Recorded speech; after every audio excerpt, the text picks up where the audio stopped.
Lei 1. Não ofusque o brilho do mestre. Julgamento. Faça sempre com que as pessoas acima de você se sintam confortavelmente superiores. Querendo agradar ou impressionar, não exagere exibindo seus próprios talentos, ou poderá conseguir o contrário, inspirar medo e insegurança. Faça com que seus mestres pareçam mais brilhantes do que são na realidade, e você alcançará o ápice do poder. A lei transgredida. Nicolas Fouquet, ministro das Finanças de Luís XIV nos primeiros anos do seu reinado, era um homem generoso que gostava de festas pródigas, mulheres bonitas e poesia. Gostava também de dinheiro, visto o seu estilo de vida extravagante. Fouquet era inteligente e indispensável para o rei, portanto, quando o primeiro-ministro, Jules Mazarin, morreu em 1661, o ministro das Finanças esperava ser nomeado seu sucessor. Mas o rei decidiu abolir esse posto.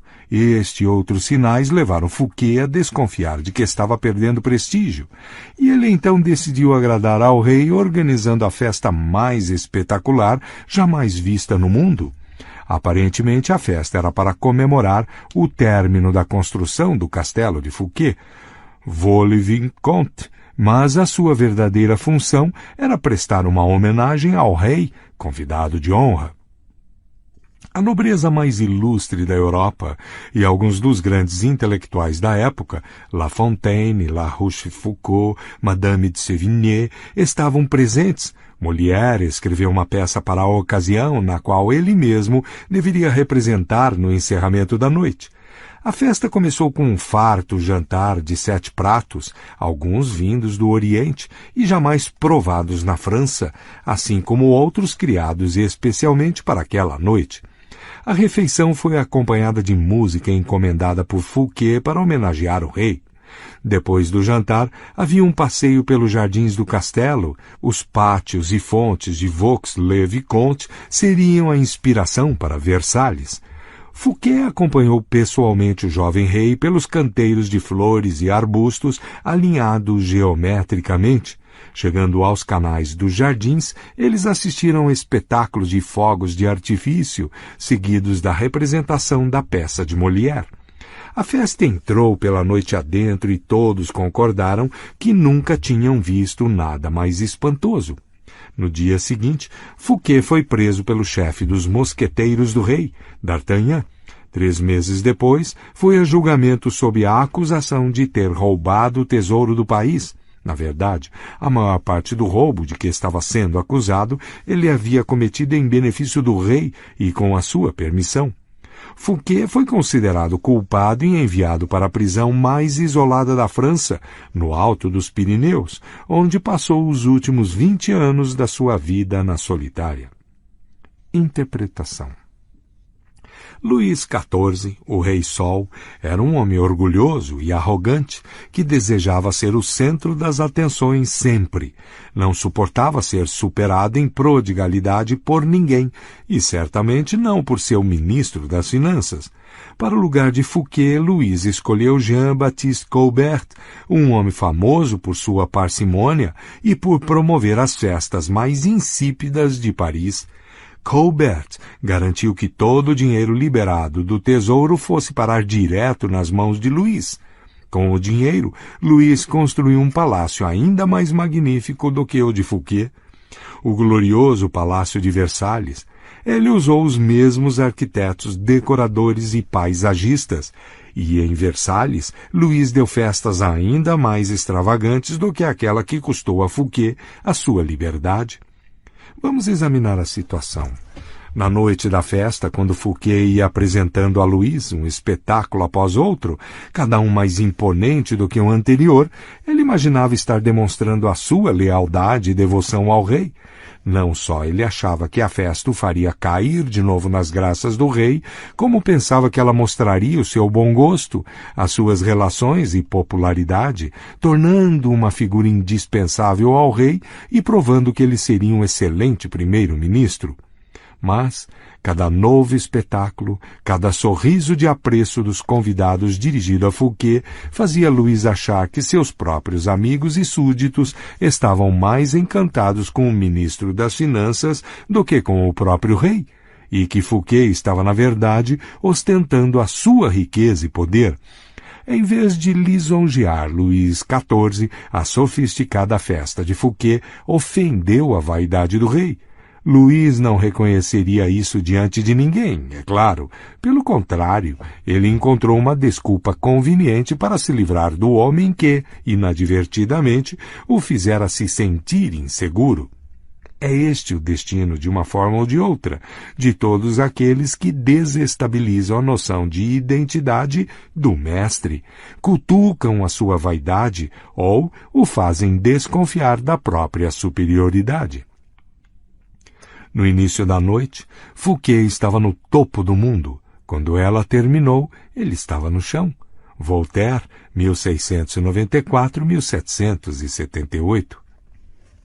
A lei observada. No início do século XVII, o matemático e astrônomo italiano Galileu se viu numa situação precária. Ele dependia da generosidade dos grandes governantes para apoiar a sua pesquisa e, portanto, como todos os cientistas do Renascimento, às vezes presenteava com suas invenções e descobertas os principais patronos da época. Certa ocasião, por exemplo, ele ofereceu uma bússola militar que havia inventado ao Duque de Gonzaga. Depois dedicou um livro explicando o uso da bússola aos Médici. Ambos os governantes ficaram gratos e, por intermédio deles, Galileu conseguiu arranjar mais alunos. Mas não importava o tamanho da descoberta, seus patronos costumavam lhe pagar com presentes, não com dinheiro. Isto resultava numa vida de constante insegurança e dependência. Devia haver um jeito mais fácil, ele pensou. Galileu achou uma nova estratégia em 1610, quando descobriu as luas de Júpiter. Em vez de dividir a descoberta entre seus patronos, como havia feito no passado, dando a um telescópio que havia usado, dedicando a outro um livro e assim por diante, ele decidiu se concentrar exclusivamente nos Médici. Ele os escolheu por um motivo. Pouco depois de estabelecer a dinastia dos Médici em 1540, Cosimo I tinha escolhido Júpiter, o mais poderoso dos deuses, como seu símbolo, um símbolo de poder que ia além da política e dos bancos, um símbolo que estava associado à Roma antiga e às suas divindades. Galileu transformou a sua descoberta das luas de Júpiter num acontecimento cósmico homenageando a grandiosidade dos Médici. Logo após a descoberta, ele anunciou que as estrelas brilhantes, as luas de Júpiter, se apresentaram nos céus ao seu telescópio ao mesmo tempo em que Cosimo II era entronizado. Ele disse que o número de luas, 4, se harmonizavam com o número dos Médici. Cosimo II tinha 13 irmãos, e que as luas giravam em torno de Júpiter, como estes 4 filhos giravam em torno de Cosimo I, fundador da dinastia. Mais do que uma coincidência, isto mostrava que os próprios céus refletiam a ascendência da família Médici. Depois de dedicar a descoberta aos Médici, Galileu encomendou um emblema representando Júpiter sentado numa nuvem com as 4 estrelas girando em torno dele, e o presenteou a Cosimo II como um símbolo do seu vínculo com as estrelas. Em 1610, Cosimo II nomeou Galileu filósofo e matemático oficial da corte com um ótimo salário. Para um cientista, este era o golpe da sua vida. Os dias de mendicância por um patrocínio tinham chegado ao fim. Interpretação. De uma só tacada, Galileu ganhou mais com sua nova estratégia do que com todos os anos de mendicância. A razão é simples. Todos os mestres querem brilhar mais do que os outros. Eles não estão preocupados com a ciência ou a verdade empírica ou a mais recente invenção. Estão interessados no seu próprio nome e na sua própria glória. Galileu deu aos Médici infinitamente mais glória associando o nome deles às forças cósmicas do que fazendo-os patronos de alguma nova engenhoca ou descoberta científica. Os cientistas não estão livres dos caprichos da vida na corte e da proteção de um patrono. Eles também precisam servir a senhores que controlam os cordões da bolsa, e os seus grandes poderes intelectuais podem fazer o senhor se sentir inseguro, como se estivesse ali apenas para suprir fundos, uma tarefa feia, ignóbil. O produtor de uma grande obra quer sentir que é mais do que apenas o financiador. Ele quer parecer criativo e poderoso e também mais importante do que a obra produzida em seu nome. Em vez de insegurança, você deve lhe dar glória. Galileu não desafiou a autoridade intelectual dos Médici com a sua descoberta, ou os fez se sentirem inferiores de alguma forma. Ao associá-los com as estrelas, ele os fez resplandecer fulgurantes entre as cortes italianas. Ele não ofuscou o brilho do seu senhor, ele o fez brilhar mais do que todos. As chaves do poder. Todos têm as suas inseguranças. Quando você se expõe ao mundo e mostra os seus talentos, é natural que isso desperte todos os tipos de ressentimentos, invejas e outras manifestações de insegurança. É de se esperar que isto aconteça. Você não pode passar a vida se preocupando com os sentimentos mesquinhos dos outros, mas com quem está acima de você é preciso adotar outra abordagem. Quando se trata de poder, brilhar mais do que o mestre talvez seja o maior erro. Não se iluda pensando que a vida mudou muito desde a época de Luís XIV e dos Médici. Quem conquista um alto status na vida é como os reis e as rainhas, quer se sentir seguro da sua posição e superior aos que o cercam em inteligência, perspicácia e charme. É uma falha de percepção mortal, porém comum, acreditar que exibindo e alardeando seus dons e talentos, você está conquistando o afeto do Senhor. Ele pode fingir apreço, mas na primeira oportunidade vai substituir você por alguém menos brilhante, menos atraente, menos ameaçador, assim como Luís XIV substitui o reluzente Fouquet pelo apagado Colbert. E como no caso de Luís XIV, ele não admitirá a verdade, mas arranjará uma desculpa para se livrar da sua presença. Esta lei implica duas regras que você precisa entender. Primeiro, é possível inadvertidamente brilhar mais do que o Senhor, sendo simplesmente você mesmo. Existem senhores que são mais inseguros do que outros, monstruosamente inseguros. Você pode naturalmente brilhar mais do que eles com seu charme e sua graça. Ninguém possuía mais talentos naturais do que Astor Manfred, príncipe de Faenza, o mais belo de todos os jovens príncipes da Itália. Ele cativava seus súditos com sua generosidade e espírito liberal. Em 1500, César Borgia sitiou Faenza. Quando a cidade se rendeu, os cidadãos esperaram o pior do cruel Borgia, que, entretanto, resolveu poupá-la. Ele simplesmente ocupou a sua fortaleza, não executou nenhum dos seus cidadãos e permitiu que o príncipe Manfred, com 18 anos na época, permanecesse com sua corte em total liberdade. Mas, poucas semanas depois, os soldados arrastaram Astor e Manfred para uma prisão romana. Passou-se um ano e o seu corpo foi pescado no rio Tibre, com uma pedra amarrada no pescoço. Borgia justificou o ato terrível com uma história inventada de traição e conspiração, mas o verdadeiro problema foi que ele era notoriamente fútil e inseguro. O jovem brilhava mais do que ele, sem fazer nenhum esforço. Devido aos talentos naturais de Manfred, a sua simples presença fazia Borgia parecer menos atraente e carismático. A lição é simples. Se não for possível evitar ser charmoso e superior, você deve aprender a evitar esses monstros de vaidade. É isso, ou descobrir um jeito de apagar as suas boas qualidades quando estiver na companhia de um César Borgia. Segundo, não imagine que pode fazer tudo o que quiser porque o Senhor gosta de você.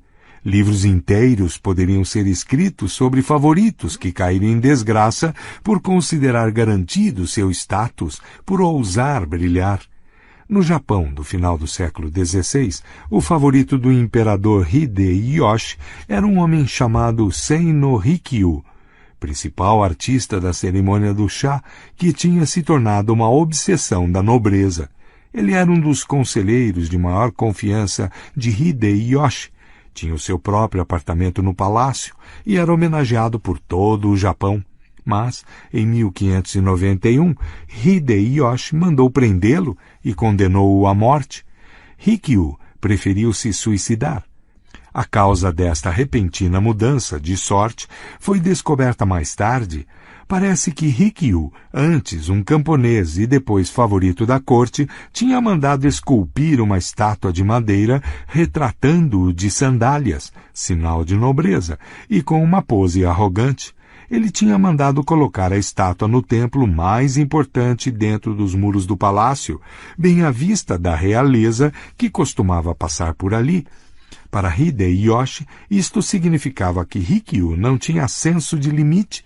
Presumindo ter os mesmos direitos da mais alta nobreza, ele se esqueceu de que a sua posição dependia do imperador e chegou a acreditar que a havia conquistado por si próprio. Este foi um erro de cálculo imperdoável e ele pagou com a vida. Lembre-se do seguinte: não considere garantida a sua posição e jamais deixe que um favor recebido lhe suba à cabeça. Sabendo dos perigos de brilhar mais do que o seu senhor, você pode tirar vantagem desta lei. Primeiro, você precisa elogiar e cortejar o seu senhor. A bajulação explícita pode ser eficaz, mas tem seus limites. É por demais direta e óbvia, e causa má impressão nos outros cortesãos. Cortejar discretamente é muito mais eficaz. Se você é mais inteligente do que o seu senhor, por exemplo, aparente o oposto.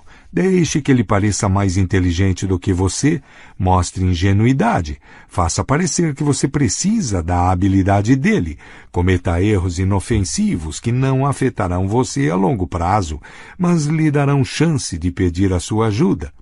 Os senhores adoram essas solicitações. O mestre que não conseguir presenteá-lo com a sua experiência pode deixar cair sobre você a sua ira e a sua má vontade. Se as suas ideias são mais criativas do que as do seu mestre, atribua-as a ele da maneira mais pública possível. Deixe claro que o seu conselho está simplesmente repetindo um conselho dele. Se você for mais esperto do que o seu mestre, tudo bem representar o papel de bobo da corte, mas não o faça parecer frio e mal-humorado em comparação. Apague um pouco o seu senso de humor, se necessário, e descubra como fazer parecer que é ele que está divertindo e alegrando os outros. Se você for naturalmente mais sociável e generoso do que seu senhor, atenção para não ser a nuvem que vai toldar o seu brilho aos olhos dos outros. Ele deve parecer como o sol em torno do qual todos giram, irradiando poder e brilho, o centro das atenções. Se você for responsável por distraí-lo, a exibição dos seus meios limitados conquistará a simpatia dele. Qualquer tentativa de impressioná-lo com a sua graça e generosidade pode ser fatal. Aprenda com Fouquet ou arque com as consequências. Em todos estes casos, não é fraqueza disfarçar a sua força se no final eles o levarem ao poder. Deixando que os outros empanem o seu brilho, você permanece no controle da situação, em vez de ser vítima da insegurança deles. Isto será muito útil no dia em que você decidir elevar o seu status inferior. Se, como Galileu, você conseguir que o seu senhor brilhe ainda mais aos olhos dos outros, então você é um enviado dos deuses e será imediatamente promovido. Imagem. As estrelas no céu. Só pode haver um sol de cada vez. Não ofusque a luz do sol, ou rivalize com seu brilho. Pelo contrário, vá desaparecendo no céu e descubra como tornar mais intensa a luz do mestre. Autoridade. Evite brilhar mais do que o Senhor.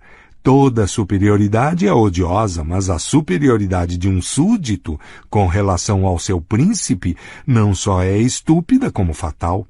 Esta é uma lição que as estrelas no céu nos ensinam. Elas podem ser aparentadas com o sol e tão brilhantes quanto ele, mas nunca aparecem em sua companhia. Baltazar Gracian, 1601-1658. O inverso. Você não pode ficar se preocupando em não aborrecer todas as pessoas que cruzam o seu caminho, mas deve ser seletivamente cruel. Se o seu superior é uma estrela cadente, não há perigo nenhum em brilhar mais do que ele. Não tenha misericórdia. Se seu senhor não teve escrúpulos na sua própria ascensão a sangue frio até o topo, calcule a força dele. Se for fraco, apresse discretamente a sua queda. Supere-o, seja mais encantador, mais inteligente do que ele nos momentos-chave. Se ele for muito fraco e estiver prestes a cair, deixe a natureza seguir o seu curso. Não arrisque brilhar mais do que um superior frágil. Pode parecer crueldade ou despeito.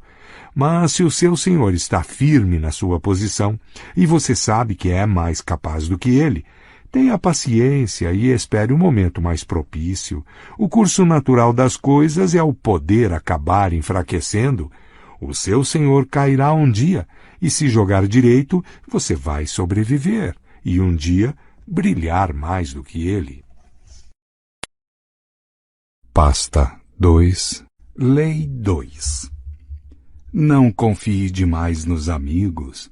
Aprenda a usar os inimigos. Julgamento.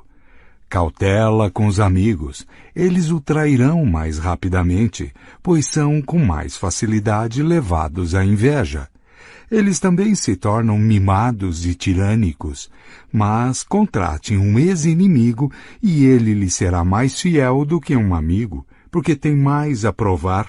De fato, você tem mais o que temer por parte dos amigos do que dos inimigos. Se você não tem inimigos, descubra um jeito de tê-los. A lei transgredida. Em meados do século IX, um jovem chamado Miguel III assumiu o trono do Império Bizantino. Sua mãe, a imperatriz Teodora, fora banida para um convento e seu amante, Teoctisto, assassinado. Encabeçando a conspiração para depor Teodora e colocar no trono Miguel, estava o tio de Miguel, Bardas, homem inteligente e ambicioso. Miguel era agora um jovem e inexperiente soberano, rodeado de conspiradores, assassinos e devassos. Neste momento de perigo, ele precisava de alguém em quem pudesse confiar para seu conselheiro, e pensou em Basílio, seu melhor amigo. Basílio não tinha nenhuma experiência em governo e política. De fato, ele era o chefe dos estábulos reais, mas tinha provado seu amor e gratidão diversas vezes. Os dois haviam se conhecido há poucos anos, quando Miguel estava visitando os estábulos na hora em que um cavalo selvagem se soltou. Basílio, jovem cavalariço de uma família de camponeses da Macedônia, salvou a vida de Miguel. A força e a coragem do rapaz impressionaram Miguel, que imediatamente elevou Basílio da sua função obscura de treinador de cavalos para de chefe dos estábulos. Ele cobriu o amigo de presentes e favores e os dois se tornaram inseparáveis. Basílio foi mandado para a melhor escola de Bizâncio e o rude camponês se transformou num cortesão culto e sofisticado. Agora Miguel era imperador e precisava de alguém fiel. A quem mais ele poderia confiar o posto de camareiro-mor e conselheiro-chefe, senão ao jovem que lhe devia tudo? Basílio poderia ser treinado para a função e Miguel o amava como a um irmão. Ignorando os conselhos de quem recomendava Bardas, muito mais qualificado, Miguel preferiu o amigo. Basílio aprendeu bem e em breve estava aconselhando o imperador em todas as questões de Estado. O único problema parecia ser o dinheiro. Basílio nunca tinha o suficiente. A exposição aos esplendores da corte bizantina o tornaram ávido pelos privilégios do poder. Miguel dobrou, depois triplicou o seu salário, deu-lhe um título de nobreza e o casou com sua própria amante, Eudóxia Ingerina. Um amigo e conselheiro tão confiável valia qualquer preço. Mas os problemas não pararam por aí. Bardas estava chefiando o exército e Basílio convenceu Miguel de que o homem era ambicioso demais. Com a ilusão de que poderia controlar o sobrinho, Bardas havia conspirado para colocá-lo no trono e poderia conspirar novamente, desta vez para se livrar de Miguel e assumir ele mesmo a coroa. Basílio destilou veneno nos ouvidos de Miguel até que o imperador concordou em mandar assassinar o tio. Durante uma importante corrida de cavalos, Basílio se acercou de Bardas no meio da multidão e matou-o com uma punhalada. Logo depois, Basílio pediu para substituir Bardas no posto de chefe do exército, de onde poderia controlar o reino e sufocar as rebeliões. E isso lhe foi concedido. Ora, o poder e a riqueza de Basílio só aumentavam, e passado algum tempo Miguel, em dificuldades financeiras por causa das suas próprias extravagâncias, pediu ao amigo que lhe devolvesse parte do dinheiro que durante vários anos lhe emprestara. Para espanto de Miguel, Basílio recusou com tamanha desfaçatez que o imperador percebeu de repente a encrenca em que se metera. O ex-cavalariço tinha mais dinheiro, mais aliados no exército e no senado e, no final, mais poder do que o próprio imperador. Passadas algumas semanas, depois de uma noitada bebendo muito, Miguel acordou cercado de soldados. Basílio ficou assistindo enquanto eles matavam a punhaladas o imperador. E aí, proclamando-se imperador, ele atravessou a cavalo as ruas de Bizâncio, brandindo a cabeça do seu ex-benfeitor e melhor amigo, espetada numa lança. Interpretação. Miguel III apostou seu futuro na gratidão que ele achava que Basílio deveria sentir por ele. Sem dúvida, Basílio lhe serviria melhor.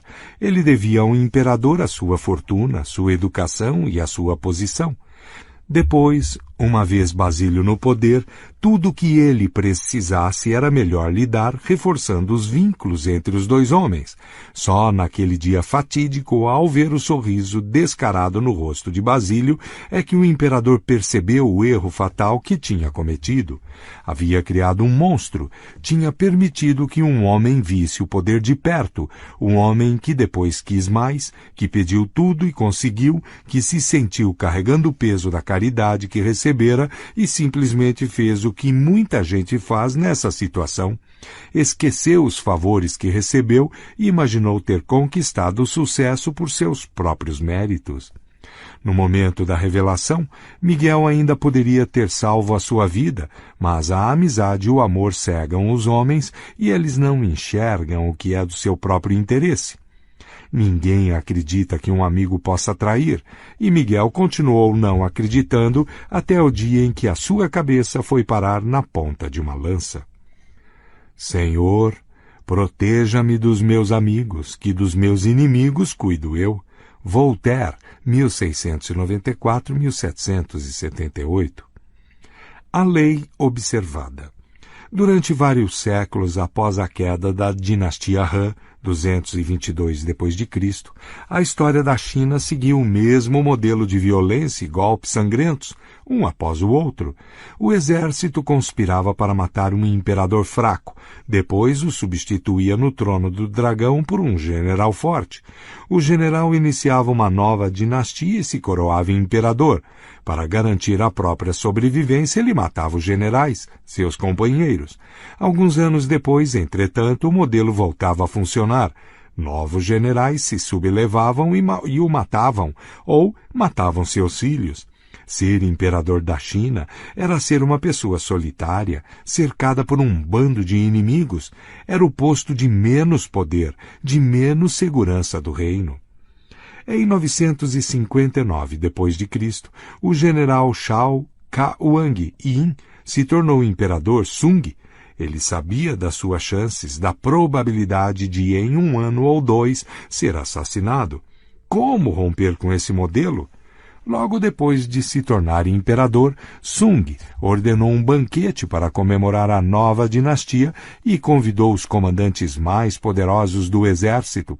Depois de beberem muito vinho, ele dispensou os guardas e todos os outros, exceto os generais, que agora temiam que ele os assassinasse a todos, de um só golpe. Em vez disso, ele falou: passo o dia inteiro com medo e me sinto infeliz tanto à mesa quanto na minha cama, pois quem de vocês não sonha em subir ao trono? Não duvido da sua aliança, mas se por acaso os seus subordinados, em busca de riqueza e posição, insistirem em colocar sobre seus ombros um manto amarelo, como vocês poderiam recusar? Bêbados e temendo por suas vidas, os generais proclamaram sua inocência e fidelidade, mas Sung tinha outras ideias. A melhor maneira de viver é usufruir pacificamente de riquezas e homenagens. Se vocês estiverem dispostos a renunciar aos seus comandos, estou pronto para lhes dar as melhores terras e as moradias mais belas, onde poderão ter o prazer da companhia de cantores e de moças. Os atônitos generais perceberam que, em vez de uma vida de lutas e ansiedades, Sung estava lhes oferecendo riqueza e segurança. No dia seguinte, todos os generais entregaram os seus pedidos de demissão e se retiraram para as terras que Sung lhes deu. De um só golpe, Sung transformou um bando de lobos que se diziam amigos, mas provavelmente o teriam traído, num grupo de dóceis ovelhas afastados de todo o poder. Nos anos seguintes, Sung continuou a campanha para garantir o seu governo. Em 971 d.C., o rei Liu Dehan, do Sul, finalmente se rendeu depois de anos de rebelião. Para espanto de Liu, Sung lhe ofereceu um posto na corte imperial e o convidou a ir até o palácio para selarem com vinho a nova amizade.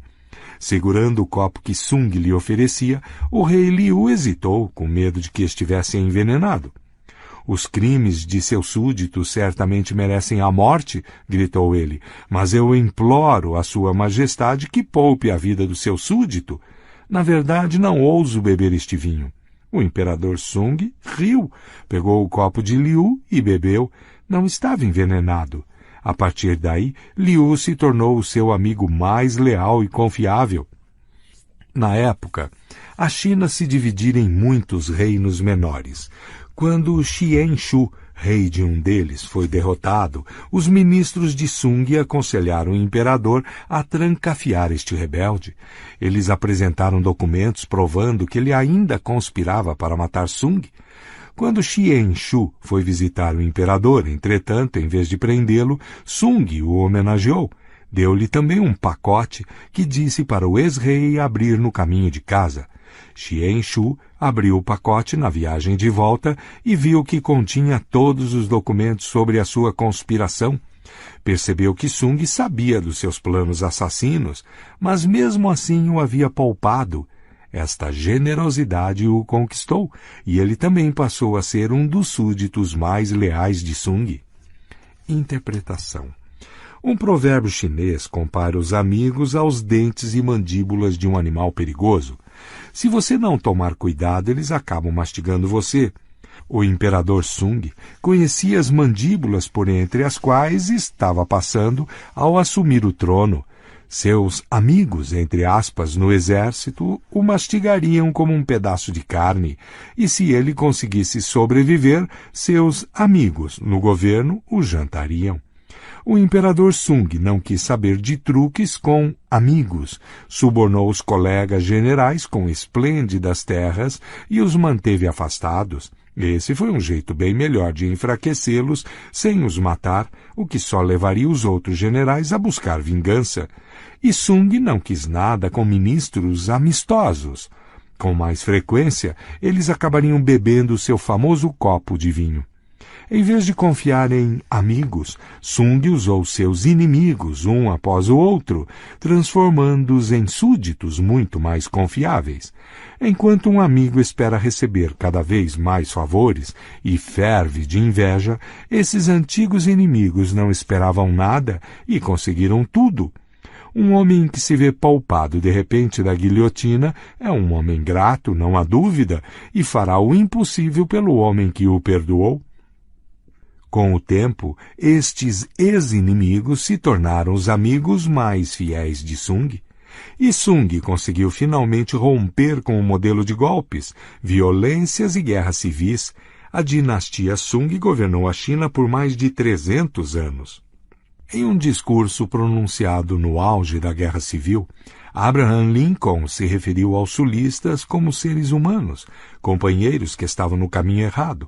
Uma senhora idosa o criticou por ele não os ter chamado de inimigos irreconciliáveis, que precisavam ser destruídos. Por que, minha senhora? Lincoln respondeu, não destruo os meus inimigos quando os torno meus amigos? As chaves do poder. É natural querer entregar os amigos quando você mesmo está passando por dificuldades. O mundo é árido e os amigos o suavizam. Além do mais, você os conhece. Por que depender de um estranho quando se tem um amigo à mão? O problema é que nem sempre se conhece os amigos tão bem quanto se imagina. Eles costumam concordar para evitar discussões, disfarçam suas qualidades desagradáveis para não se ofenderem mutuamente, acham graça demais nas piadas uns dos outros. Visto que a honestidade raramente reforça a amizade, você talvez jamais saiba o que um amigo realmente sente.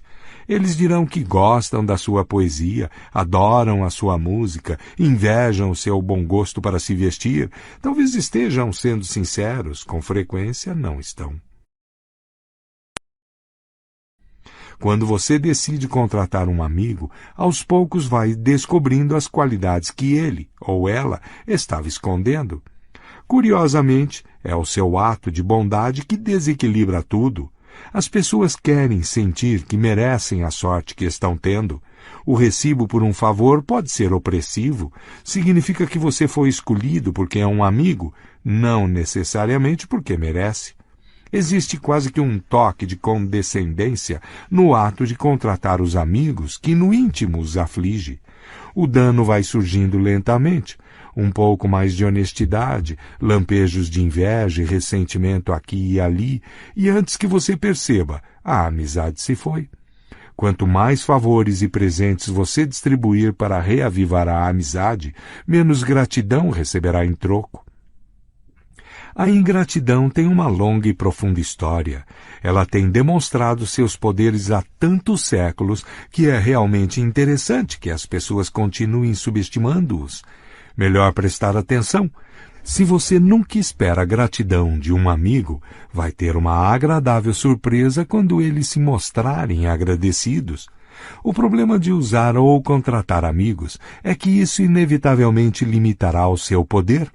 É raro o amigo ser a pessoa mais capaz de ajudar você, e afinal, capacidade e competência são muito mais importantes do que sentimentos de amizade. Miguel III tinha um homem capaz de orientá-lo e mantê-lo vivo, bem diante do seu nariz. Esse homem era Bardas. Todas as situações de trabalho exigem uma certa distância entre as pessoas. Você está tentando trabalhar, não fazer amigos. A amizade, real ou falsa, só obscurece esse fato. A chave do poder, portanto, é a capacidade de julgar quem é o mais capaz de favorecer os seus interesses em todas as situações. Guarde os amigos para a amizade, mas para o trabalho, prefira os capazes e competentes. Seus inimigos, por outro lado, são uma mina de ouro escondida que você deve aprender a explorar. Quando em 1807, Talleyrand, o primeiro-ministro de Napoleão, concluiu que seu chefe estava levando a França à ruína e que chegara a hora de se voltar contra ele, compreendeu os perigos de conspirar contra o imperador. Ele precisava de um parceiro, um confederado. Em que amigo lhe poderia confiar num projeto como esse? Ele escolheu Joseph Fouché, chefe da polícia secreta, seu inimigo mais odiado, um homem que até havia tentado fazer com que ele fosse assassinado. Ele sabia que o ódio antigo entre os dois criaria uma oportunidade para uma reconciliação emocional. Ele sabia que Fouché não esperaria nada dele e, de fato, se esforçaria para provar que era merecedor da escolha de Talleyrand. Uma pessoa que tem algo a provar moverá montanhas por você. Finalmente, ele sabia que este relacionamento com Fouché se basearia num interesse pessoal mútuo e não estaria contaminado por sentimentos pessoais. A escolha se mostrou perfeita. Embora os conspiradores não conseguissem depor Napoleão, a união desses parceiros poderosos, mas improváveis, gerou muito interesse pela causa. Lentamente começou a se espalhar a oposição ao imperador, e a partir daí, Talleyrand e Fouché tiveram um proveitoso relacionamento de trabalho. Sempre que possível, faça as pazes com o inimigo e insista em colocá-lo a seu serviço. Como disse Lincoln, você destrói o inimigo quando faz dele um amigo. Em 1971, durante a Guerra do Vietnã, Henry Kissinger foi alvo de uma tentativa frustrada de sequestro, uma conspiração envolvendo, entre outros, os famosos padres antibelicistas, os irmãos Berrigan, 4 outros padres católicos e 4 freiras.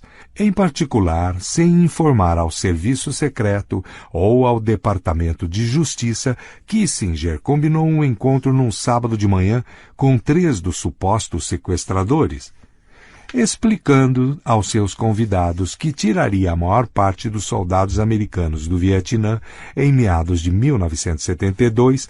Ele os fascinou, ganhou deles uns botões com os dizeres "Sequestre Kissinger", e um continuou seu amigo durante anos, visitando-o em diversas ocasiões.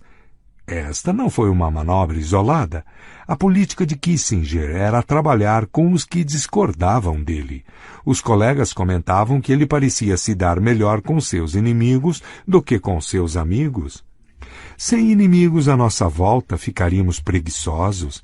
Um inimigo nos calcanhares aguça a nossa percepção, nos mantém concentrados e alertas. Às vezes, então, é melhor usar os inimigos como inimigos mesmo, em vez de transformá-los em amigos ou aliados. Mao Tse-tung via o conflito como um elemento-chave na sua abordagem ao poder. Em 1937, os japoneses invadiram a China, interrompendo a guerra civil entre os comunistas de Mao e seus inimigos, os nacionalistas. Temendo que os japoneses acabassem com eles, alguns líderes comunistas defendiam a ideia de deixar os nacionalistas lutando com os japoneses e usar esse tempo para se recuperar. Mao discordou.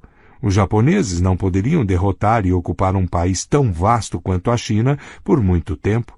Depois que eles saíssem, os comunistas estariam enferrujados se ficassem muitos anos fora de combate e estariam despreparados para reabrir a luta contra os nacionalistas. Enfrentar um inimigo formidável como os japoneses, de fato, seria o treinamento perfeito para o exército maltrapilho comunista. O plano de Mao foi adotado e funcionou. Quando os japoneses finalmente se retiraram, os comunistas tinham ganho a experiência de combate que os ajudou a derrotar os nacionalistas. Anos depois, um visitante japonês tentou se desculpar com Mao porque o seu país tinha invadido a China. Mao interrompeu. Ao contrário, não deveria eu lhe agradecer? Sem um adversário à altura, explicou ele, um homem em um grupo não pode se fortalecer. A estratégia de constantes conflitos adotada por Mao tem vários elementos-chave. Primeiro, certifique-se de que a longo prazo você vai sair vitorioso. Jamais entre em luta com quem você não tenha certeza de derrotar, como Mao sabia que era o que ia acontecer no final com os japoneses. Segundo, se você não tiver nenhum inimigo aparente, às vezes será preciso definir um alvo conveniente, até mesmo transformar um amigo em inimigo. Mao usou essa tática várias vezes na política. Terceiro, use esses inimigos para esclarecer melhor ao público a sua causa, até estruturando-a como uma luta entre o bem e o mal. Na verdade, Mao incentivou o desacordo da China com a União Soviética e os Estados Unidos. Sem inimigos definidos, ele acreditava, seu povo perderia a noção do que era o comunismo chinês. O inimigo nitidamente definido é um argumento muito mais forte a seu favor do que todas as palavras que você conseguir usar. Jamais deixe que a presença de inimigos o perturbe ou aflija. Você está muito melhor com um ou dois adversários declarados do que quando não sabe quem é o seu verdadeiro inimigo. O homem de poder aceita o conflito, usando o inimigo para melhorar a sua reputação como um lutador seguro, em que se pode confiar em épocas incertas. O inverso. Embora, em geral, seja melhor não misturar trabalho com amizade, há momentos em que um amigo pode ser mais eficaz do que um inimigo. Um homem de poder, por exemplo, frequentemente precisa fazer um trabalho sujo, mas para salvar as aparências é melhor deixar que outros façam isso por ele. Os amigos são os melhores, visto estarem dispostos a se arriscar pelo afeto que sentem por ele. Além disso, se os seus planos gorarem por algum motivo, o amigo é um bode expiatório muito conveniente. Esta queda do favorito, entre aspas, era um truque usado com frequência por reis e soberanos. Eles deixavam que o seu melhor amigo na corte assumisse a responsabilidade por um erro, visto que o público não acreditaria que eles deliberadamente sacrificassem um amigo com esse propósito. É claro que depois de fazer essa jogada, você perdeu seu amigo para sempre. É melhor, portanto, reservar o papel de bode expiatório para alguém chegado a você, mas não muito. Finalmente, o problema de trabalhar com amigos é que isso confunde os limites e as distâncias que o trabalho exige. Mas se ambos os parceiros no arranjo compreendem os perigos envolvidos, um amigo pode ser muito eficaz. Você não deve jamais baixar a guarda nessa aventura. Entretanto, fique sempre atento a qualquer sinal de perturbação emocional, tal como inveja e ingratidão. Nada é estável no reino do poder, e mesmo os amigos mais chegados podem se transformar nos piores inimigos. Imagem. O perigo da ingratidão.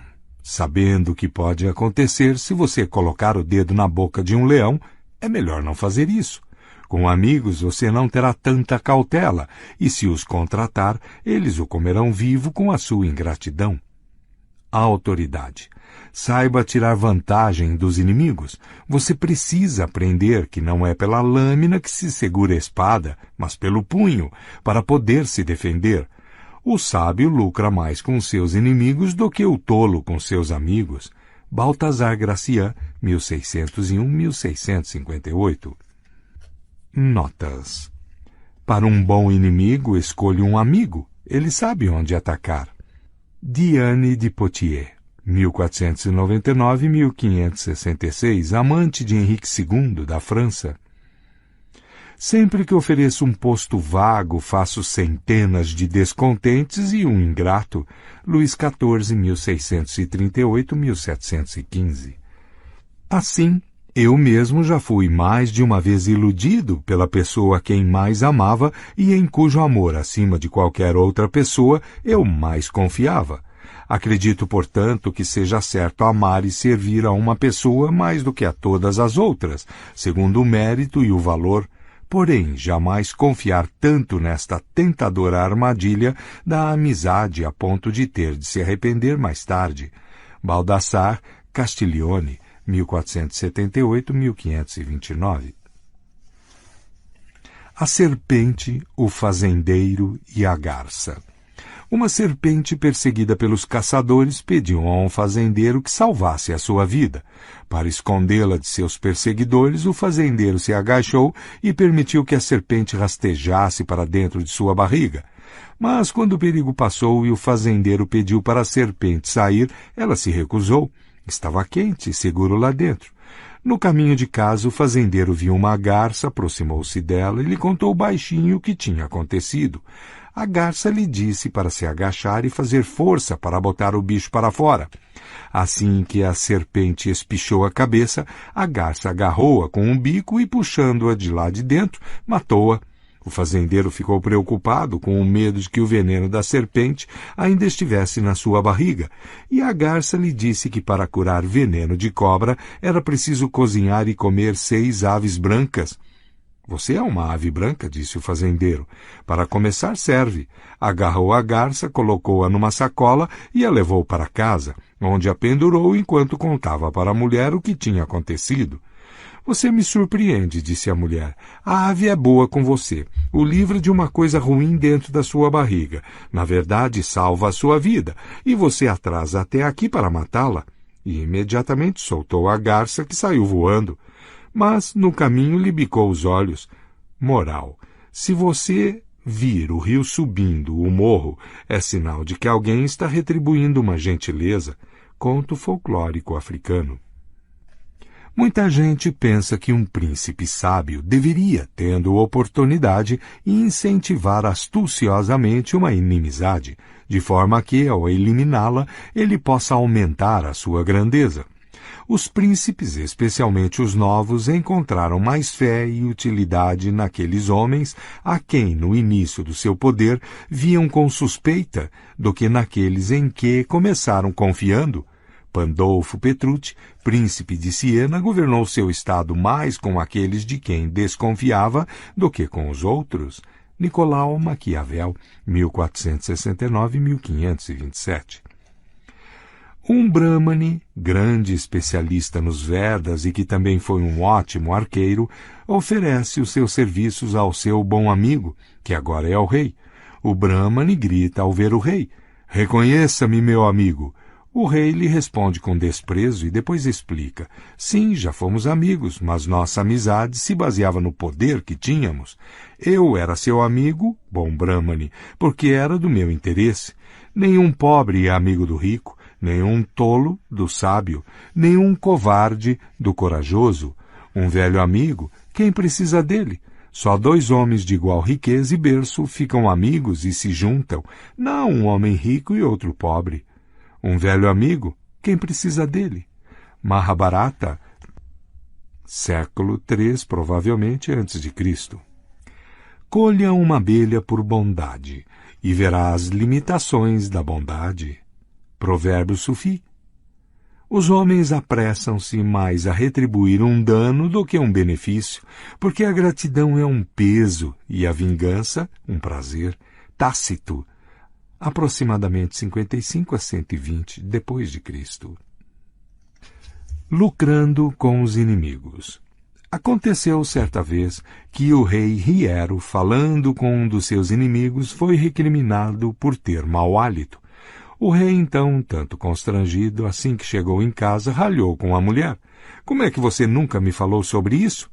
A mulher, uma dama simples, casta e inofensiva, disse: "Senhor, pensei que todos os homens tivessem o hálito com esse cheiro." É óbvio, portanto, que as faltas mais evidentes aos sentidos, vulgares e físicas, ou notórias ao mundo, as ficamos sabendo mais rápido pelos inimigos do que por amigos e familiares. Plutarco, aproximadamente 46 a 120 depois de Cristo. Pasta 3. Lei 3. Oculte as suas intenções. Julgamento. Mantenha as pessoas na dúvida e no escuro, jamais revelando o propósito de seus atos. Não sabendo o que você pretende, não podem preparar uma defesa. Leve-as pelo caminho errado até bem longe, envolva-as em bastante fumaça, e quando elas perceberem as suas intenções, será tarde demais. Parte 1. Use objetos de desejo e pistas falsas para enganar os outros. Se em algum momento da sua fraude as pessoas tiverem a mais leve desconfiança quanto às suas intenções, estará tudo perdido. Não lhes dê oportunidade de perceber o que você pretende. Disfarce colocando pistas falsas pelo caminho. Use a falsa sinceridade. Envie sinais ambíguos. Invente objetos de desejo desorientadores. Incapazes de distinguir o falso do verdadeiro, elas não podem ver o seu objetivo real. A lei transgredida. Durante várias semanas, Ninon de Lenclos, a mais infame cortesã na França do século XVII, escutou pacientemente o Marquês de Sévigné explicar o seu esforço para conquistar uma bela, porém difícil, jovem condessa. Ninon estava na época com 62 anos e era mais do que experiente em questões de amor. O Marquês era um rapaz de 22 anos, simpático, arrojado, mas totalmente sem experiência em romances. No início, Ninon achou divertido ouvir o Marquês contar os seus erros, mas acabou se cansando. Incapaz de suportar a inépcia em qualquer esfera, muito menos quando se tratava de seduzir uma mulher, ela resolveu colocar o rapaz sob as suas asas. Primeiro, ele tinha de compreender que esta era uma guerra, e que a bela condessa era uma cidadela a qual ele deveria fazer o cerco com o mesmo cuidado de um general. Cada passo deveria ser planejado e executado com a maior atenção a detalhes e nuances. Instruindo o Marquês para começar de novo, Ninon lhe disse para abordar a condessa com uma certa distância, com um ar de indiferença. Na próxima vez que os dois ficassem juntos, sozinhos, disse ela, ele deveria confiar na condessa como uma amiga, não como uma amante em potencial. Isso a despistaria. A condessa não teria mais como certo o interesse dele por ela. Talvez ele só estivesse interessado numa amizade. Ninon planejou com antecedência. Assim que a condessa se mostrasse confusa, seria a hora de despertar os seus ciúmes. No encontro seguinte, numa grande festa em Paris, o Marquês surgiria acompanhado por uma bela e jovem mulher. Esta bela mulher tinha amigas igualmente belas, de forma que sempre que a condessa olhasse para o Marquês, ele estaria rodeado pelas mulheres mais estonteantes de Paris. Não só a condessa se roeria de ciúmes, como passaria a ver o Marquês como alguém que as outras desejavam. Foi difícil Ninon fazer o Marquês compreender isso, mas com toda a paciência ela explicou que a mulher que está interessada num homem quer ver que outras mulheres têm o mesmo interesse. Não só isso confere a ele um valor imediato, como dá ainda mais satisfação arrancá-lo das garras delas. Tão logo a condessa ficasse com ciúmes, mas intrigada, seria a hora de distraí-la. Segundo as instruções de Ninon, o Marquês deixaria de comparecer onde a condessa esperasse vê-lo. Depois, de repente, ele apareceria em salões que nunca frequentara antes, mas que a condessa costumava ir sempre. Ela não poderia prever os movimentos dele. Tudo isso a colocaria num estado de confusão emocional que é o pré-requisito para a sedução bem-sucedida. Tudo isso foi feito e levou várias semanas. Ninon monitorava o progresso do Marquês. Com sua rede de espionagem, ela soube que a condessa estava rindo mais das suas piadas, ouvindo com mais atenção as suas histórias. Soube que, de repente, a condessa estava fazendo perguntas sobre ele. Suas amigas lhe disseram que nas reuniões sociais a condessa frequentemente procurava pelo Marquês, acompanhando seus passos. Ninon tinha certeza de que a jovem mulher estava caindo no feitiço do rapaz. Agora era uma questão de semanas, talvez um mês ou 2, mas se tudo corresse bem, a cidadela viria abaixo. Dias depois o Marquês foi à casa da condessa. Estavam sozinhos. De repente, ele era outro homem, desta vez seguindo seus próprios impulsos e não as instruções de Ninon. Ele segurou as mãos da condessa e lhe declarou seu amor. A jovem mulher pareceu confusa, reação pela qual ele não esperava. Ela foi delicada, mas se desculpou afastando-se. Pelo resto da noite ela evitou seu olhar e não estava lá para se despedir quando ele foi embora. Nas poucas vezes em que ele voltou a visitá-la, disseram-lhe que ela não estava. Quando ela finalmente o recebeu, os dois se sentiram estranhos e constrangidos um com o outro. O feitiço se quebrara. Interpretação. Ninon sabia tudo sobre a arte de amar. Os grandes escritores, pensadores e políticos da época tinham sido seus amantes, homens como La Rochefoucauld, Molière e Richelieu. A sedução era um jogo para ela que devia ser praticado com habilidade. Quando ela ficou mais velha e a sua reputação mais conhecida, as famílias mais importantes da França lhe enviavam os filhos, varões, para serem instruídos em matéria de amor. Ninon sabia que o homem e a mulher são muito diferentes, mas quando se trata de sedução, ambos sentem a mesma coisa. Bem lá no fundo, quase sempre percebem que estão sendo seduzidos, mas cedem porque gostam da sensação de estarem sendo levados. É um prazer se entregar, deixando que o outro o leve a passear por uma terra estranha. Tudo na sedução, entretanto, depende de sugestão. Você não pode anunciar suas intenções ou revelá-las diretamente com palavras. Pelo contrário, precisa despistar. Para que alguém se entregue à sua orientação, deve estar adequadamente confuso. Você tem que embaralhar os seus sinais, aparentar interesse em outro homem ou mulher, à isca, depois sugerir estar interessado no alvo, aí fingir indiferença repetidas vezes. Esses comportamentos não confundem apenas, eles excitam. Imagine esta história do ponto de vista da condessa.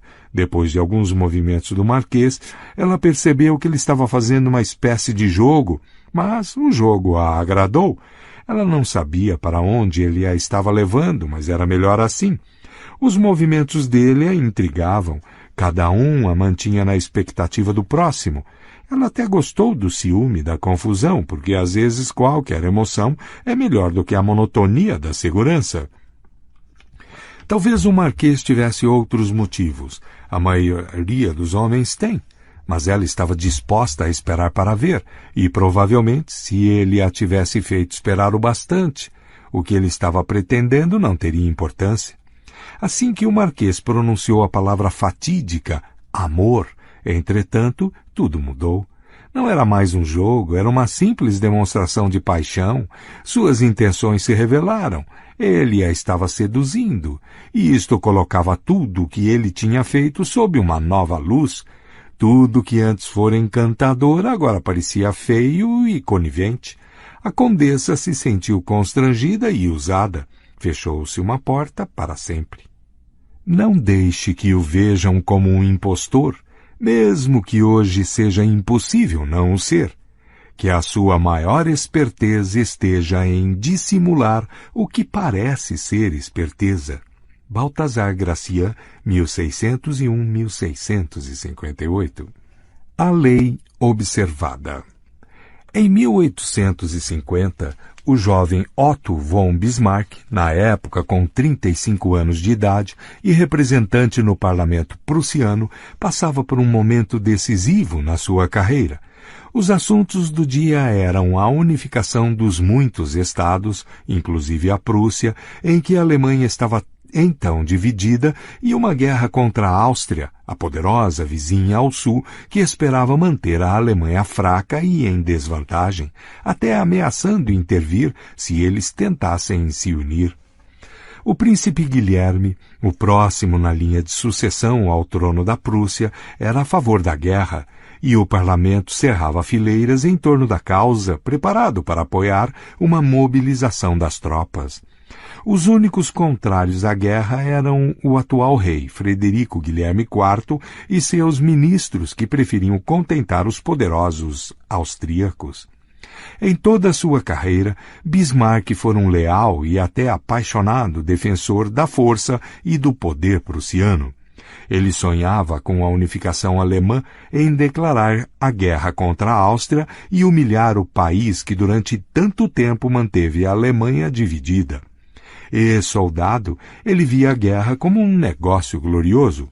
Este, afinal de contas, era o homem que anos mais tarde diria: as grandes questões da época serão decididas não com discursos e resoluções, mas com ferro e sangue. Patriota apaixonado e amante da glória militar, Bismarck, não obstante, no auge da febre da guerra, fez um discurso no parlamento que deixou todos atônitos. Desgraçado o estadista, disse ele, que faz guerra sem uma razão ainda válida quando a guerra terminar. Depois da guerra, todos verão essas mesmas questões de uma outra forma. Terão coragem de recorrer ao camponês que contempla as cinzas da sua fazenda, ao homem que ficou aleijado, ao pai que perdeu seus filhos. Não só Bismarck seguiu falando sobre a loucura desta guerra, como, o que é mais estranho, elogiou a Áustria e defendeu suas ações. E isto era contrário a tudo que ele havia defendido. As consequências foram imediatas. Bismarck era contra a guerra. O que significava isso? Os outros representantes estavam confusos. Vários mudaram seus votos. No final, o rei e seus ministros ganharam e evitou-se a guerra. Pouco depois do notório discurso de Bismarck, o rei, agradecido por ele ter defendido a paz, nomeou ministro de gabinete. Passado alguns anos, ele se tornou premier da Prússia. Neste papel, ele conduziu seu país e o rei, amante da paz, a uma guerra contra a Áustria, arrasando o antigo império e fundando um poderoso Estado alemão com a Prússia na chefia. Interpretação. Na época do seu discurso, em 1850, Bismarck fez vários cálculos. Primeiro, ele percebeu que o exército prussiano, que não acompanhara o ritmo dos outros exércitos europeus, não estava preparado para a guerra. Que a Áustria, de fato, poderia muito bem vencer, um resultado desastroso para o futuro. Segundo, se Bismarck tivesse apoiado a guerra e eles perdessem, sua carreira estaria gravemente ameaçada. O rei e seus ministros conservadores queriam a paz. Bismarck queria o poder. A solução era despistar as pessoas apoiando uma causa que ele detestava, dizendo coisas de que ele riria se estivessem saindo da boca de outra pessoa. Enganou-se um país inteiro. Foi devido ao discurso de Bismarck que o rei o nomeou ministro, posição de onde, rapidamente, ascendeu a de primeiro-ministro, conquistando o poder necessário para reforçar o exército prussiano e conseguir o que ele sempre quis, humilhar a Áustria e unificar a Alemanha sob a liderança da Prússia. Bismarck foi certamente um dos estadistas mais astutos, um mestre da estratégia e da dissimulação. Ninguém desconfiou do que ele estava armando neste caso. Se ele tivesse anunciado suas verdadeiras intenções, argumentando que era melhor esperar e lutar mais tarde, não teria ganho a discussão, porque a maioria dos prussianos desejava guerra naquele momento e acreditava erroneamente que o seu exército era superior ao austríaco. Se tivesse bajulado o rei, pedindo para ser nomeado ministro em troca de apoio à paz, também não teria tido sucesso. O rei teria desconfiado da sua ambição e duvidado da sua sinceridade. Sendo totalmente insincero e enviando sinais falsos, entretanto, ele enganou todo mundo, escondeu seus propósitos e conseguiu tudo o que queria. Tal é o poder de se ocultar intenções. As chaves do poder. As pessoas, na sua maioria, são como um livro aberto. Elas dizem o que sentem, não perdem oportunidade de deixar escapar opiniões e, constantemente, revelam seus planos e intenções. Elas fazem isso por vários motivos. Primeiro, é fácil e natural querer sempre falar dos próprios sentimentos e planos para o futuro. É difícil controlar a língua e monitorar o que se revela. Segundo, muitos acreditam que, sendo honestos e francos, estão conquistando o coração das pessoas e mostrando a sua boa índole. Eles estão imensamente iludidos. A honestidade é, na verdade, uma faca sem fio, mais sangra do que corta. A sua honestidade provavelmente vai ofender os outros. É muito mais prudente medir as suas palavras, dizer às pessoas o que elas querem ouvir, em vez da verdade nua e crua, que é o que você sente ou pensa. Mais importante, sendo despudoradamente franco, você se torna tão previsível e familiar que é quase impossível inspirar respeito ou temor, e a pessoa que não desperta esses sentimentos não acumula poder. Se você deseja poder, põe imediatamente a honestidade de lado e comece a treinar a arte de dissimular suas intenções. Domine a arte e você prevalecerá sempre. Elementar para a habilidade de ocultar as próprias intenções é uma simples verdade sobre a natureza humana. Nosso primeiro instinto é sempre o de confiar nas aparências. Não podemos sair por aí duvidando da realidade do que vemos e ouvimos. Imaginar constantemente que as aparências ocultam algo mais nos deixaria exaustos e aterrorizados. Isto faz com que seja relativamente fácil ocultar as próprias intenções. Basta acenar com um objeto que você parece desejar, um objetivo que você parece querer alcançar, diante dos olhos das pessoas, e elas tomarão a aparência como realidade.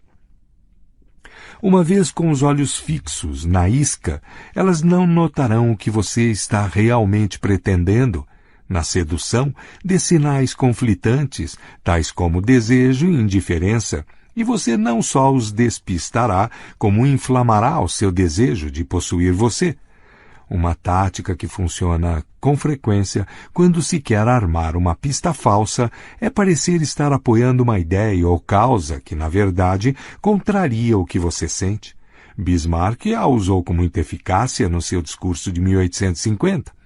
A maioria vai achar que você mudou de ideia, visto não ser comum brincar com tamanha leviandade, com coisas tão carregadas de emoção como as suas próprias opiniões e valores. O mesmo se aplica a um objeto do desejo usado como chamariz. Pareça querer alguma coisa pela qual não está nem um pouco interessado, e seus inimigos perderão o rumo, calculando tudo errado. Durante a Guerra da Sucessão Espanhola, em 1711, o Duque de Marlborough, chefe do exército inglês, queria destruir um forte francês importantíssimo que protegia uma estrada vital para a entrada na França. Mas ele sabia que, ao destruí-lo, os franceses perceberiam o que ele queria, avançar por aquela estrada. Em vez disso, ele simplesmente capturou o forte e o guarneceu com algumas das suas tropas, como se o desejasse para algum propósito particular. Os franceses atacaram o forte e o duque deixou que ele fosse reconquistado. Novamente de posse do forte, entretanto, eles o destruíram, imaginando que o duque tinha alguma razão importante para querer ficar com ele. Agora o forte não existia mais, o caminho estava livre, e Marlborough pôde facilmente entrar na França.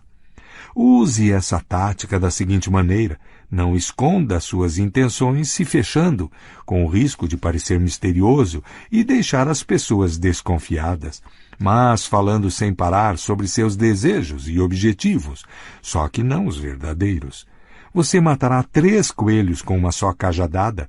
Vai parecer uma pessoa cordial, franca e confiável, ocultará suas intenções e deixará seus rivais atordoados tentando achar inutilmente uma coisa que levarão tempo para descobrir.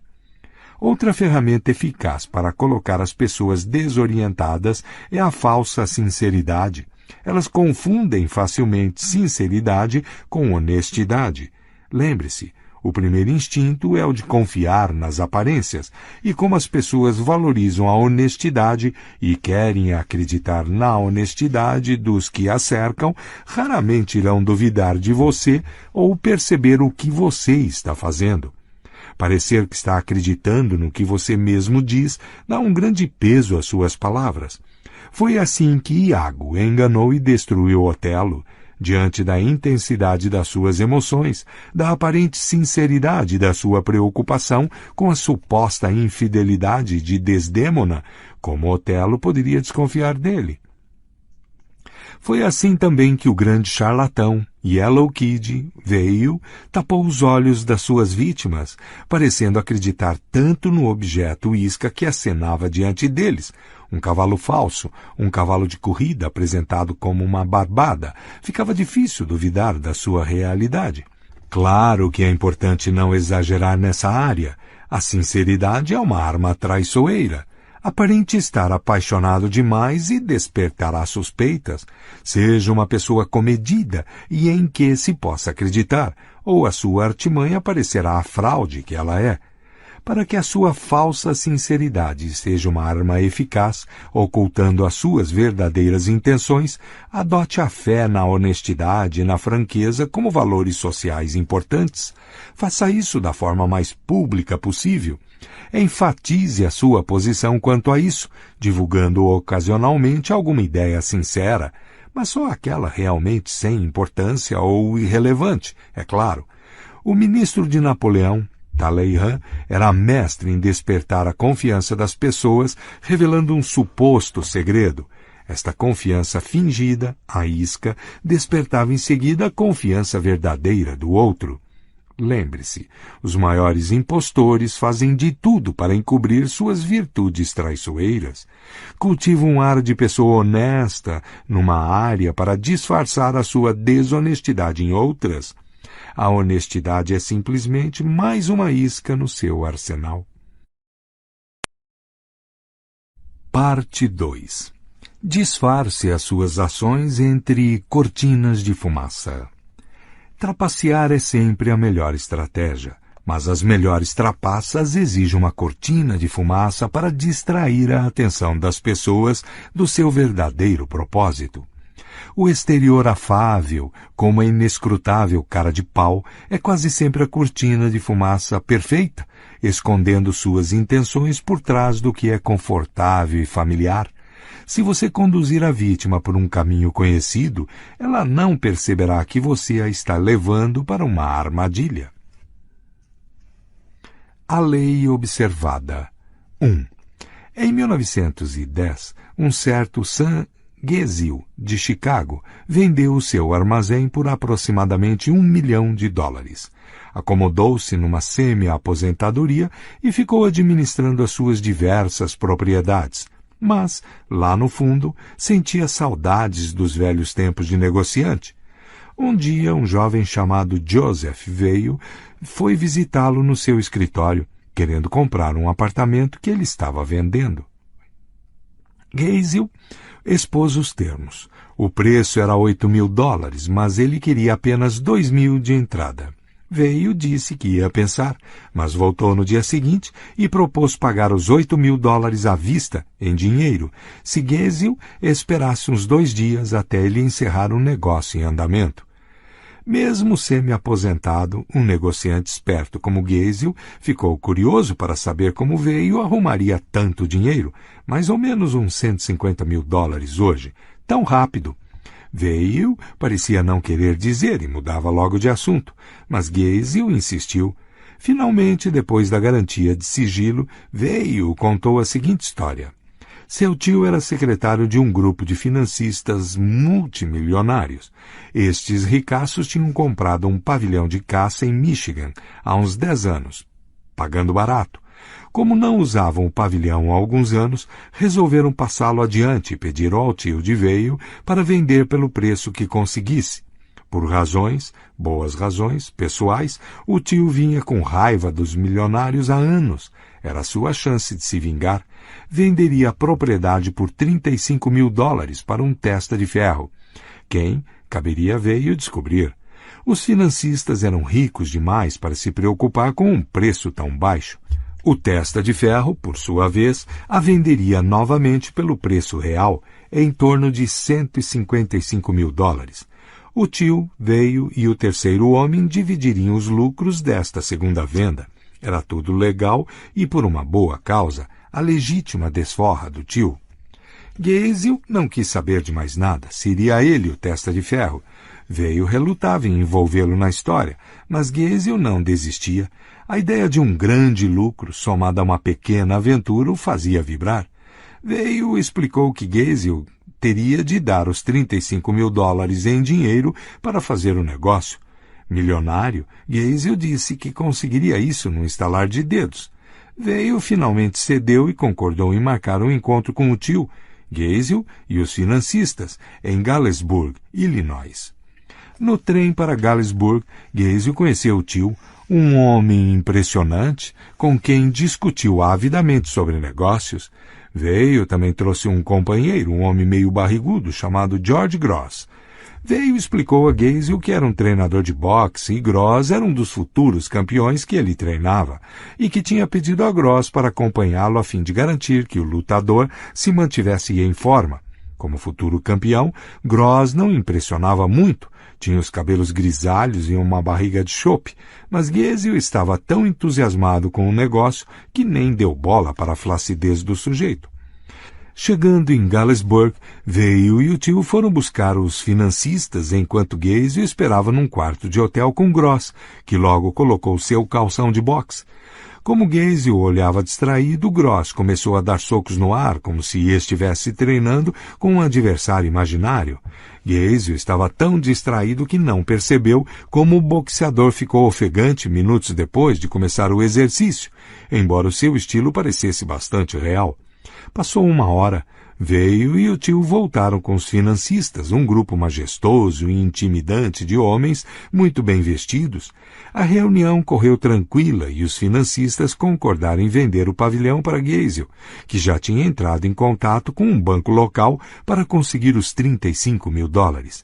Resolvida esta parte insignificante do negócio, os financistas voltaram a se sentar em suas cadeiras e começaram a caçoar das altas finanças, falando de J.P. Morgan como se conhecessem o homem. Finalmente um deles notou o boxeador num dos cantos da sala. Veio e explicou o que ele estava fazendo ali.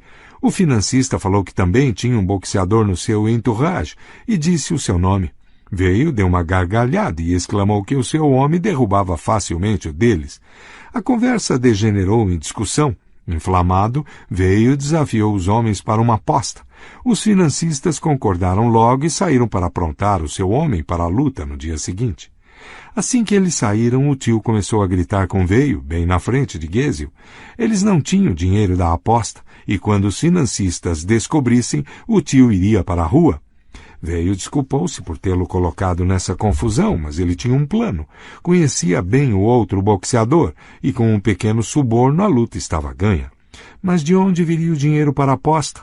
O tio retrucou. Sem ele estariam mortos. Finalmente Gaze o deu um basta. Não querendo que a má vontade colocasse em risco o seu negócio, ofereceu seus próprios $35.000 em dinheiro como parte da aposta. Se perdesse, conseguiria mais no banco e ainda lucrava com a venda do pavilhão. O tio e o sobrinho agradeceram. Com os seus $15.000 e os $35.000 de Gaze, teriam bastante para a aposta. Naquela noite, enquanto olhava os dois boxeadores ensaiando o arranjo no quarto do hotel, Gaze ia calculando mentalmente o seu lucro com a luta e a venda do pavilhão. A disputa foi num ginásio no dia seguinte. Veio, administrou o dinheiro, que por segurança foi trancado num cofre. Tudo estava acontecendo como planejado, no quarto do hotel. Os financistas olhavam sombrios o péssimo desempenho do seu lutador, e Gaze sonhava com o dinheiro fácil que estava prestes a ganhar. Mas aí, de repente, uma lateral violenta do lutador dos financistas atingiu Gross firme no rosto, jogando-o no chão. Ao cair na lona, o sangue jorrava da sua boca. Um dos financistas, médico aposentado, conferiu o pulso. Estava morto. Os milionários entraram em pânico. Tinham que sair dali antes que a polícia chegasse. Todos eles poderiam ser acusados de assassinato. Aterrorizado, Gaze escapuliu correndo do ginásio, voltando logo para Chicago, largando para trás os $35.000 de que se esqueceu com muito gosto, pois lhe parecia pouco para se livrar do envolvimento num crime. Não quis mais ver Veio ou qualquer um dos outros novamente. Depois que Gaze saiu correndo, Gross se levantou sozinho. O sangue que tinha esguichado da sua boca era de uma bola cheia de sangue de galinha e água quente que ele escondera na bochecha. A farsa toda tinha sido engendrada por Veio, melhor conhecido como o Yellow Kid, um dos charlatões mais criativos da história. Veio dividiu os $35.000 com os financistas e os boxeadores, todos impostores, um lucro bem razoável por alguns dias de trabalho. Interpretação. Yellow Kid tinha escolhido Gazel como a vítima perfeita muito antes de montar a farsa. Ele sabia que a luta de boxe seria o ardil perfeito para separar Gazel rápida e definitivamente do seu dinheiro, mas sabia também que, se tivesse começado tentando interessar Gazel pela luta de boxe, teria falhado redondamente. Ele tinha de ocultar as suas intenções e desviar a atenção, criar uma cortina de fumaça, neste caso a venda do pavilhão de caça. No trem, no quarto do hotel, a cabeça de Gazel tinha estado totalmente ocupada com um negócio iminente, o dinheiro fácil, a chance de privar com homens ricos. Ele não tinha notado que Gross estava fora de forma e passado da idade. Tal é o poder de distração de uma cortina de fumaça. Envolvido no negócio, a atenção de Gazel foi facilmente desviada para a luta de boxe, mas só quando já era tarde demais para ele notar os detalhes que denunciariam Gross. A luta, afinal de contas, dependia agora de um suborno e não das condições físicas do boxeador. E Gazel ficou tão distraído no final com a ilusão da morte do lutador que se esqueceu completamente do seu dinheiro. Aprenda com Yellow Kid.